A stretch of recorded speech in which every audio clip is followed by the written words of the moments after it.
NEET की मांग हुई थी, तो सुप्रीम कोर्ट ने अब इसमें साफ कर दिया है कि दोबारा परीक्षा नहीं होगी। 24 लाख छात्रों पर इसका असर होगा अगर दोबारा परीक्षा होती है। परीक्षा में धांधली के सबूत नहीं हैं, पर्याप्त सबूत नहीं है, ये सुप्रीम कोर्ट ने अपने फैसले में कहा है। तो अब ये क्लियर हो गया है कि जो रीनीट की मांग हो रही थी वो रीनीट अब नहीं होगा, दोबारा परीक्षा नहीं होगी, ये सुप्रीम कोर्ट ने अपने फैसले में साफ कर दिया था। इसको लेकर बहुत इंतजार था, पूरे देश को इंतजार था, खासतौर से उन अभ्यर्थियों को इंतजार था जिन्होंने इस नीट परीक्षा को पास किया था। आयुष मेरे साथ हैं इस वक्त और जानकारी दे रहे हैं। बहुत बड़ा फैसला आ गया आयुष, नीट परीक्षा अब दोबारा नहीं होगी, ये साफ हो गया है। तो अब बहुत सारे जो एक कंफ्यूजन के बादल थे वो छट गए। बिल्कुल, लगभग 4 हफ्तों का इंतजार था और उसके बाद जो ये 24 लाख बच्चों की निगाहें टकटकी लगाए सुप्रीम कोर्ट की ओर देख रही थी, जिसमें से कई लोग मांग कर रहे थे कि री नीट 2024 होना चाहिए और पुराने एग्जाम को कैंसिल करा देना चाहिए। अब इन लोगों के हाथ सिर्फ मायूसी लगी है, क्योंकि सुप्रीम कोर्ट ने आज ये चीज स्पष्ट कर दी है अपने ऑर्डर में कि री नीट 2024 नहीं होगा, नीट यूजी 2024 एग्जाम को रद्द नहीं किया जाएगा। इस ऑर्डर में कुछ अहम बातें भी सुप्रीम कोर्ट ने कही है जो जाननी जरूरी हो जाती है। सबसे पहली बात जो सुप्रीम कोर्ट ने कही वो ये है कि ये जो एग्जाम पेपर लीक 2024 का नीट यूजी का एग्जाम पेपर लीक हुआ है हजारीबाग में और पटना में, ये इतना व्यापक नहीं है और ये एक गंभीर विषय नहीं होता है। दूसरा, जांच को स्थानांतरित करने के बाद सीबीआई चलिए कुछ रिएक्शंस देख लेते हैं। इस फैसले के बाद कुछ रिएक्शंस आ रहे हैं सुप्रीम कोर्ट से ही, जरा वो दिखा देते हैं दर्शकों। So today the Honorable Supreme Court has rejected our prayer for re-NEET. They have relied upon the various statements and the graph produced by the IIT Madras through Union of India, and they said that it's not feasible to conduct the exam for 20 lakh students. That's why they have refused our prayer in today's hearing. Any direction given to the individuals? Yes, there was a prayer for a question paper. Yesterday the directions were issued to IIT Delhi for a particular question. The response came today in the morning, and on the basis of that response, the Honorable Supreme Court has said, directed the NTA to prepare a fresh result as per the correct answer. पर्याप्त सबूत नहीं है, ये कहा है supreme court ने। आयुष, लेकिन जो एनटीए का जो डेटा है उसकी जांच के भी आदेश दिए हैं सुप्रीम कोर्ट ने। जी बिल्कुल, देखिए जिस तरीके से आज ये पूरे मामले पर सुनवाई हुई है और एडवोकेट हुड्डा ने जो अपनी दलीलें रखी थी वो बहुत दिलचस्प थी, क्योंकि उन्होंने जिस तरीके से आज एनटीए के हलफनामे में कई खामियां पकड़ी है, जिस तरीके से उन्होंने एनटीए की परतों को आज छीलकर उतारा है ना, वो चीज आज कोर्ट में साफ नजर आई है कि एनटीए के पास एडवोकेट हुड्डा की बातों का जवाब देते नहीं बन रहा था। इतनी मजबूत दलीलें एडवोकेट हुड्डा ने आज सुप्रीम कोर्ट में रखी थी जो याचिकाकर्ताओं की तरफ से वकील थे। देखिए कई महत्वपूर्ण सवाल उन्होंने एनटीए से पूछे।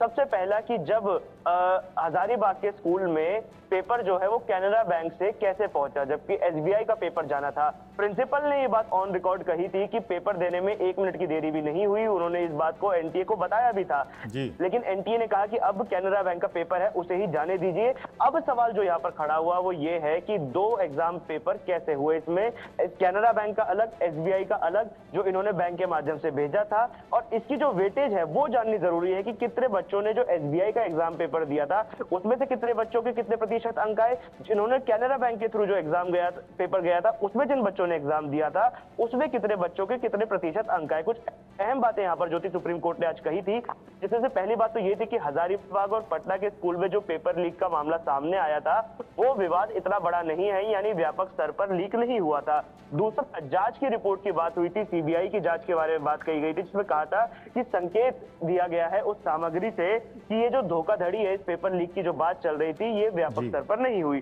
तीसरी बात ये, क्योंकि सीबीआई ने अपनी अंतरिम जांच में ये बात कही थी, आदेश दिया गया था जब संघ को, सीबीआई को और एनटीए को कि आप हलफनामे दायर कीजिए, उस समय यूनियन ऑफ इंडिया के डेटा एनालिटिक्स पर आधार की स्थिति पर जो रिपोर्ट इंगित की गई थी, आईआईटी मद्रास की जो रिपोर्ट थी जो लगातार हम अपने इंडिया न्यूज पर अपने दर्शकों को दिखा भी रहे थे, उसको लेकर यहाँ पर सवाल खड़े किए गए। चौथी अहम बात जो यहाँ पर बोली गई वो ये है कि वर्तमान स्थिति में अगर हम देखें तो रिकॉर्ड में ऐसी कोई सामग्री नहीं है जिससे ये निष्कर्ष निकाला जा सके कि चलिए मैं पटना चलते हैं, क्योंकि सबसे ज्यादा गिरफ्तारियां पटना से हुई हैं और सुप्रीम कोर्ट का फैसला आ गया कि पर्याप्त सबूत नहीं है। शक्ति, जो गिरफ्तारियां हुई हैं, जो जांच एजेंसियों ने यहाँ पर जांच की है, बहुत सारी गिरफ्तारियां हुई, बल्कि कुछ तो बाद में भी गिरफ्तारियां होती रहीं। कुछ एम्स से गिरफ्तारियां हुई थी, जो 2021 बैच के कुछ जूनियर डॉक्टर्स थे, उन तक की गिरफ्तारी हुई, उनसे पूछताछ सीबीआई ने की थी।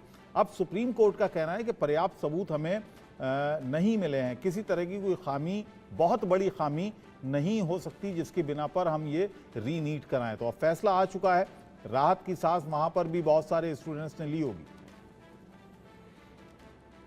जी बिल्कुल, देखिए कई स्टूडेंट जो है ये उम्मीद में थे कि परीक्षा जो है नीट की वो कैंसिल हो जाएगी, लेकिन इसके बावजूद जो है नीट सुप्रीम कोर्ट का फैसला आ गया। अब उसको लेकर खास करके जिस तरह से जो छात्र रहते नीचे कुछ जो कि जिन्हें ये डाउट था कि उसकी परीक्षा फिर से उन्हें दे सकती है, उन छात्रों को राहत की मिली है, क्योंकि नीट जो है सुप्रीम कोर्ट ने कह दिया है कि तो पर्याप्त जो है परीक्षा फल में जिस तरह से धांधली की कोई जो है जनवरी जो है उसको लेकर जो है पर्याप्त जो है वो उनके पास सबूत नहीं है। तो कहीं ना कहीं अब ये क्लियर हो गया कि नीट की परीक्षा जो है दोबारा नहीं होगी, और जो छात्र इस उम्मीद में थे कि उन्हें दोबारा फिर से परीक्षा देने पड़ेगा, इससे कहीं ना कहीं कुछ छात्र अब उन्हें राहत की सांस मिले। लेकिन जिस तरह से कई खास करके बिहार में खासकर और झारखंड में जो गिरफ्तारियां हुई थी नीट पेपर को लेकर, उन तमाम को लेकर सीबीआई जो है अभी भी जो है उनका केस जो है चल रहा है। सीबीआई कई लोगों की गिरफ्तारी के भी हाल में भी पटना एम्स को लेकर जो है कुछ जूनियर छात्रों की गिरफ्तारी हुई थी, और उनके पूछताछ के जो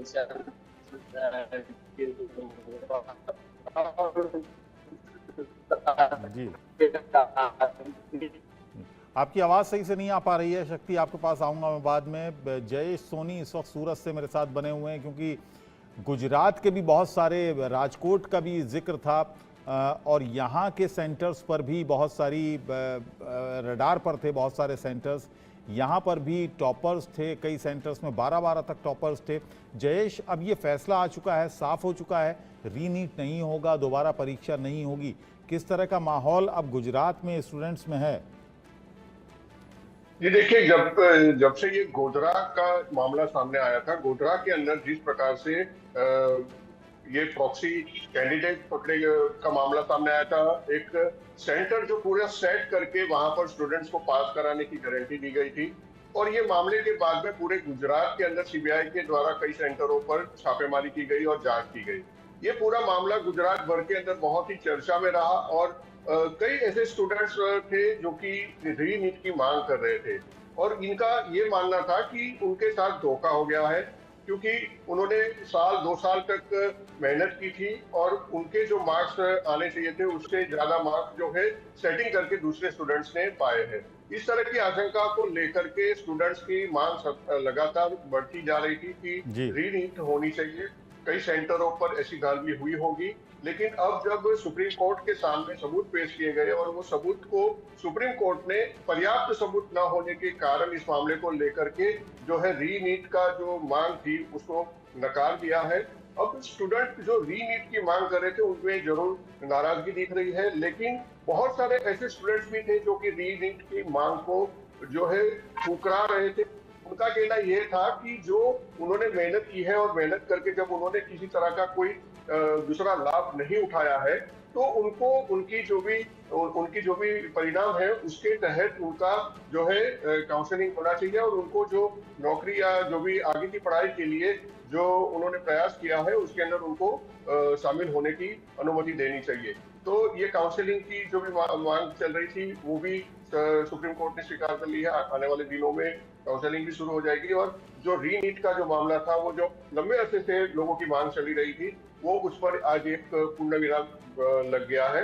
तो काफी लोग इससे नाराज भी है, और कुछ लोग जो है जो इससे खुश भी है कि जो उनकी मांग ये थी कि जो उन्होंने मेहनत करके जो भी उनका परिणाम आया है उसको वो स्वीकार करते हैं, लेकिन जिस प्रकार से जो धांधली जिस सेंटरों पर हुई है उनको जरूर सजा मिलनी चाहिए। इस तरह की लोगों की मांग थी, जो कि आज सुप्रीम कोर्ट ने पूरे मामले को साफ कर दिया है। आयुष, मुझे एक चीज़ लग रही है, क्योंकि समय का, एक तो समय की पाबंदी, समय का जो कम होना था, और दूसरी बात ये थी कि इतने ज़्यादा स्टूडेंट्स के भविष्य का सवाल था, तो ये दोनों बातें इस फैसले पर मुझे हावी नज़र आ रही हैं। जी बिल्कुल, देखिए ये बात सुप्रीम कोर्ट ने मानी भी है और अपने फैसले में कही भी है। सुप्रीम कोर्ट ने ये बात बोली है कि सबसे पहले तो उन्होंने बोला कि हजारीबाग में और पटना में जो पेपर लीक हुआ है वो इतना व्यापक नहीं है, वो एक गंभीर विषय नहीं है जिस पर चर्चा की जा सके। दूसरी अहम बात सुप्रीम कोर्ट ने, आपकी बात के अगर मैं संदर्भ में कहूँ तो दूसरी अहम बात सुप्रीम कोर्ट ने जो बोली है वो ये है कि महज कुछ लोगों की वजह से, कुछ चुनिंदा छात्रों की वजह से जिन्होंने धांधली की है, 24 लाख अभ्यर्थियों का जो भविष्य है वो ताक पर नहीं रखा जा सकता। यानी जो पेपर लीक हुआ है वो इतना व्यापक नहीं है कि आप रीनीट कराने की मांग पर कोई आदेश दे सके। पेपर कैंसिल नहीं किया जाएगा, ये तीसरी बात सुप्रीम कोर्ट ने जो अहम बात बोली वो ये थी। इसके पीछे कारण उन्होंने बताया कि कोई भी ऐसा एविडेंस सुप्रीम कोर्ट को नहीं मिला है जिसके आधार पर वो ये फैसला दे सके कि पेपर लीक व्यापक हुआ है। और ये बात सुप्रीम कोर्ट ने पिछली टाइमलाइन को मद्देनजर रखते हुए रीनीट फिर से होना is not the best decision. Can you explain me in English? How do you take the Supreme Court decision on NEET examination? See, Supreme Court today has said that no reneat is because in view of the CBI inquiry and investigation pending, no reneat का decision Supreme Court ने बोला है कि they will not the reneat will not happen again in view of the pending investigation. They have given certain reasons why reneat will not happen. Number one is the hardship. Number two is that many people are from marginalized sections like EWS. For them to again give an examination, again spend the same money on examination fee, that will entail a lot of unnecessary cost. So second problem is that. Third is that time and effort has been spent by the students to work hard on the examination. So that has also been considered by the Supreme Court. So in view of all of that, they have mentioned that reneat will not happen in view of all of these circumstances. Second thing which Supreme Court has come across is the question. There was one question in which there was a problem in physics. So the argument was that they appointed a committee of IIT directors yesterday and they तो आयुष, आपने सुना, ये वकील साहिबा भी वही बात कह रही थी जिसका हम जिक्र कर रहे थे कि 3-4 बातों का ध्यान रखा है इस फैसले में सुप्रीम कोर्ट ने। पहली चीज़ तो है कि जो असुविधा होगी, प्लस जो स्टूडेंट्स का भविष्य है, EWS कैटेगरी का मामला है, दोबारा से उनको फीस देनी पड़ेगी, फिर बच्चों को ज़्यादा तैयारी करनी पड़ेगी, दोबारा से पूरा कराने में बहुत ज़्यादा असुविधा हो जाती। लेकिन ऐसे में अब सवाल ये उठता है आयुष, अगर, क्योंकि जांच अभी चल रही है या जांच बंद हो जाएगी अब जितने भी लोगों को पकड़ा है, क्योंकि अगर जांच चल रही है और जांच में आगे कुछ ऐसा मामला खुलता है कि इसका दायरा बहुत बड़ा था, तब क्या होगा? जी बिल्कुल, यही अहम सवाल आज सुप्रीम कोर्ट में एडवोकेट हुड्डा ने भी उठाया। एडवोकेट हुड्डा ने बात कही कि सीबीआई ने पूरे देश भर से कई लोगों को गिरफ्तार किया है जो इस कथित तौर पे पेपर लीक घोटाले में शामिल थे। कई ऐसे लोगों की गिरफ्तारियां हुई हैं, कई ऐसे लोगों के बयान भी सीबीआई ने दर्ज किए हैं। लेकिन एक व्यक्ति अभी तक एब्सकॉन्डिंग है जिसका नाम है संजीव मुखिया। वो अभी तक सीबीआई के रडार पर नहीं आया है, सीबीआई उसे पकड़ने में नाकामयाब साबित हुई है। अगर वो गिरफ्तार किया जाता है और गिरफ्तारी के बाद ये चीज पता चलती है कि उसने अपने सेलफोन से, अपने इलेक्ट्रॉनिक डिवाइस से तकरीबन 200 सेंटर्स तक ये पेपर पहुंचाने का काम किया, तो वो एक व्यापक लीक मानी जाएगी। ऐसे में क्या सुप्रीम कोर्ट अपना फैसला बदलेगा? क्योंकि वो मुखिया है इस पूरे मास्टरमाइंड का। ये चीज जाननी बहुत जरूरी है कि मुखिया फरार है, और जब तक आप मुखिया को नहीं पकड़ लेते, आप ये चीज कैसे कह देंगे कि जो पेपर लीक है वो व्यापक था या नहीं? तो इस फैसले के खिलाफ भी अब कई सवाल खड़े हो रहे हैं, और सबसे बड़ा सवाल यही है कि संजीव मुखिया गिरफ्तार नहीं किया गया। संजीव मुखिया के पास से कोई भी सबूत अभी तक सीबीआई के हाथ में नहीं लगा। संजीव मुखिया ने जिस इलेक्ट्रॉनिक डिवाइस का इस्तेमाल किया था पेपर लीक करने के लिए, वो अभी तक सीबीआई के हाथ में नहीं लगा है। और ऐसे कई राज उस इलेक्ट्रॉनिक डिवाइस में दफन होंगे जो इस पूरे मामले की तह तक जाने में सीबीआई की मदद करेंगे, और जिसके बिना ये आप पता नहीं लगा सकते कि आखिर उससे कितने सेंटर्स तक और कितने छात्रों तक इस पेपर को पहुंचाने का काम किया। उससे पहले जी से उनके पास भी कुछ जानकारी है। अनन्या, क्या अपडेट है इस फैसले के बारे में?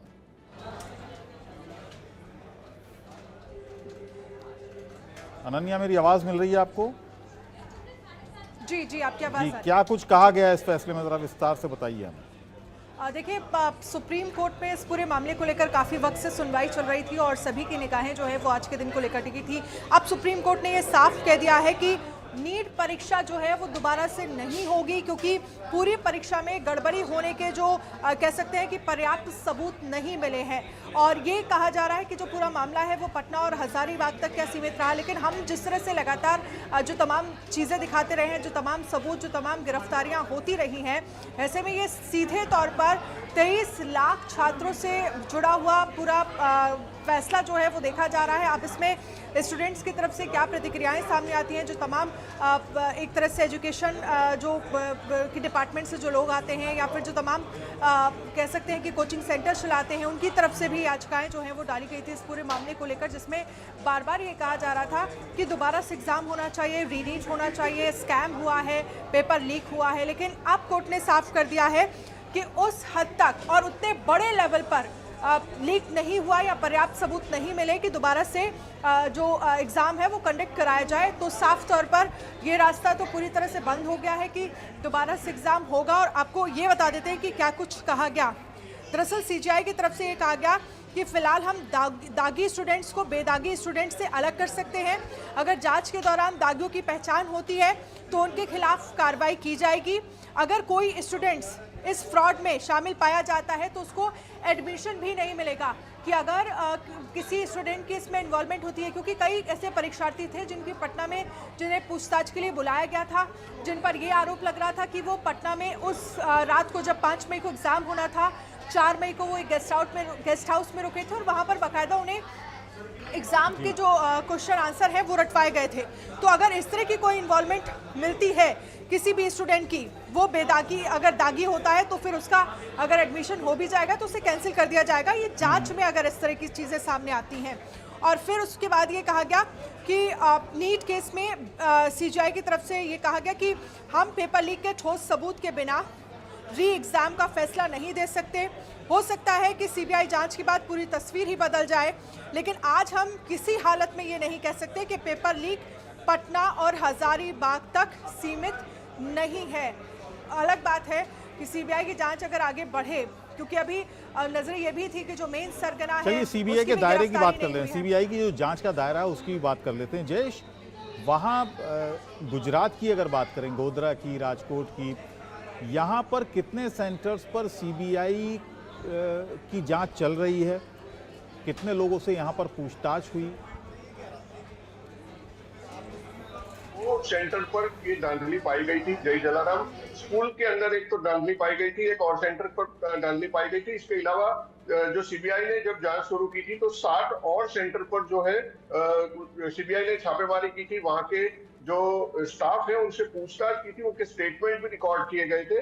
इसके अलावा भी सीबीआई को और भी ऐसे सेंटरों की जानकारी मिली थी जहां पर कि सेंटर सेट होने की आशंका जताई जा रही थी, लेकिन किसी भी तरह के वहां से कोई सबूत उनके हाथ नहीं लगा था उस टाइम, इसलिए कोई कार्रवाई सीबीआई के द्वारा नहीं की गई थी। लेकिन आशंका जरूर थी कि कुछ और सेंटर पर भी इस प्रकार की धांधली।